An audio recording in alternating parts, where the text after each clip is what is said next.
बिस्मिल्लाहिर्रहमानिर्रहीम। अस्सलाम वालेकुम dear student, this is Abdurrahman Khan. आज का जो हमारा क्लास है वो है डिफॉरेस्टेशन।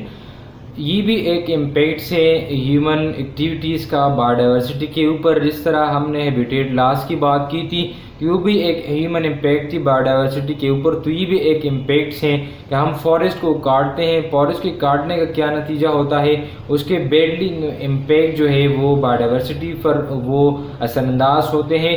तो डिफॉरेस्टेशन का मतलब ही है removal of the forest and trees. जब हम ट्रीज़ और फॉरेस्ट को रिमूव करते हैं, उनको कट अप करते हैं, तो इसको डिफॉरेस्टेशन कहते हैं, यानी removal of the forest and trees. हम ट्रीज़ को क्यों काटते हैं, उसके मुख्तलिफ वजूहात हैं, लेकिन जो मोटे मोटे जो वजूहात हैं, सबसे पहले जो बात है वो हम एग्रीकल्चर लैंड के लिए हम फॉरेस्ट को जो है वो काटते हैं। तो हम अगर एग्रीकल्चर लैंड बना ले और फॉरेस्ट को काट ले तो फिर उसको एग्रीकल्चर लैंड या डिफॉरेस्टेशन फॉर एग्रीकल्चर लैंड कह सकते हैं, ठीक है। इसके साथ साथ हमें मुख्तलिफ फूड्स की ज़रूरत होती है, हम एक इकोसिस्टम में रहते हैं, तो अगर हम एक इकोसिस्टम के अंदर मौजूद हैं तो फिर हम हमारे जो फूड वेब हैं उस पर हम डिपेंड करते हैं।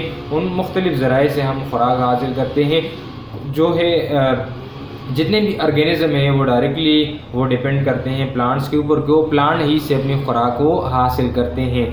तीसरी जो बात है वो रेजिडेंशियल कॉलोनी के लिए हम मुख्तलिफ फॉरेस्ट को कटते हैं, हम मुख्तलिफ हैबिटेट, हम मुख्तलिफ घरें और जो कॉलोनियाँ बनाने के लिए हम मुख्तलिफ फॉरेस्ट को काटते हैं। अगर हम पाकिस्तान में फ़ॉरेस्ट की बात करें तो 5.2 एकड़ एरिया ज़मीन पर जो है वो फॉरेस्ट मौजूद हैं, लेकिन उस एरिया में भी डे बाय डे वो डिक्रीजमेंट आ रही है, क्योंकि हम मुख्तलिफ फॉरेस्ट जो हमारे पास होते हैं उनको हम काटते हैं, और इन काटने के नतीजे में जो इन्वायरमेंटल फैक्टर और जो इन्वायरमेंटल कंडीशन में और जो क्लाइमेट में हमारे पास चेंजेस आते हैं, तो ये सारी जो वजूहात हैं ये हमारी एक्टिविटीज़ की वजह से, ह्यूमन एक्टिविटीज़ की वजह से हैं।